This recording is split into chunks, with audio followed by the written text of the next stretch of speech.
नमस्कार मंडळी, कसे आहात? आय होप तुम्ही सर्व मजेत असणार. तर आम्ही जायला निघालो आहे देवळालीला, म्हणजेच नाशिकला मामाच्या गावी. तर आईची तब्येत बरी नव्हती, सो आम्ही तिघं बहिणी तिथे जायला निघालो आईला बघण्यात. माझ्या बहिणीने मस्त डेअरिंग करून मला एसीच्या लोकलमध्ये बसवलंय. कल्याणपर्यंत आम्ही आलो आणि तिसरी बहीण पण आम्हाला इथे कल्याणला भेटली. मी गेली होती नेपाळनगरला, सो मम्मी तिथे येऊन डायरेक्ट नाशिकला आम्हाला तिथे जॉईन करणार होती. कल्याणला पोहोचलो आणि तास दीड तास आम्ही तिथे ट्रेनची वाट बघितली. त्यानंतर मधल्या बहिणीने इथे साबुदाण्याची खिचडी आणली होती. दोघांचा उपवास होता म्हणून त्यांनी मग साबुदाणा खिचडी खाल्ली. त्यानंतर इथे ट्रेनमध्ये बसल्यानंतर तुम्ही बाहेरचा व्ह्यू बघू शकताय, कारण आता हल्ली पाऊस पण झाला होता म्हणून.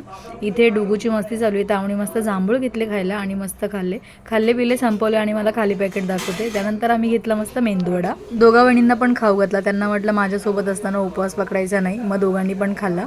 त्यानंतर इथे नाशिक आलंय, मग देवळाली आलंय. मम्मी मस्त घ्यायला आलेली, माझ्या बहिणी पण घ्यायला आल्या. चला तर मग आता घरी जायला निघालोय. स्टेशनवरून काय 5 मिनिटाच्या अंतरावरच मामाचं घर आहे आणि इथलं वातावरण पण तुम्ही बघू शकता किती सुंदर झालेलं आहे. संध्याकाळचं मस्त वातावरणाचा आनंद घेत घेत आम्ही पोहोचलोय घरी. समोरच आई बसलेली होती आणि इथे बसलेत वणाईला भोग केला. आईला पण घेऊन घरात गेलो. आई आमची वाटच बघत होती, मग आईला भेटलो वगैरे. आई ऍडमिट होती हॉस्पिटलमध्ये. त्यानंतर इथे मामी आम्ही सगळे भेटलो.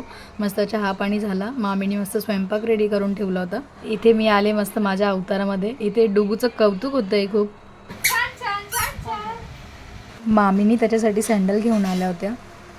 तेवढ्यात मग मामा पण घरी आले. मामाने मस्त आमच्या तिघा भाच्यांसाठी भेळ घेऊन आले आम्हाला घरी न्यायसाठी, कारण आम्ही दुसऱ्या दिवशी संध्याकाळी रिटर्न घरी येणार होतो म्हणून. इथे आम्ही सगळे आता बसलोय जेवायला मस्त मामीने एवढं काही बनवलं होतं की पदार्थ सुद्धा दाटी करत होते, मला जागा दे मला तर जागा दे म्हणून. तर जेवणामध्ये होता डाळ भात, शेंगदाण्याची चटणी, मेथीची भाजी, शिरा, पापड, चपाती एवढे पदार्थ होते आणि उसळ सुद्धा. मस्त जेवण झालं आणि मग गेलो आम्ही मावशीच्या घरी. डुगू त्याच्या मम्मीच्या पायांची मसाज करतोय. पायाला थँक्यू लावलो माझ्या पायाला लाव. दाब पाय दाब दुखतंय इथे इथे इथे इथे दुखतंय. इथे मम्माला दुखतंय. अजून तेल द्या. बस संपला आता संपला. पायाला दुखतंय बाई. माझं गुणाचं पाखरू काय, माझं शोण पापड. मामांनी मस्त पान आणलं होतं, गोड पान, तो खाल्ला. आणि रात्री इथे आम्ही रील शूट करायसाठी सगळे जमलेत मोठ्या मामाच्या घरी. बघ तो श्रीमंत माणूस.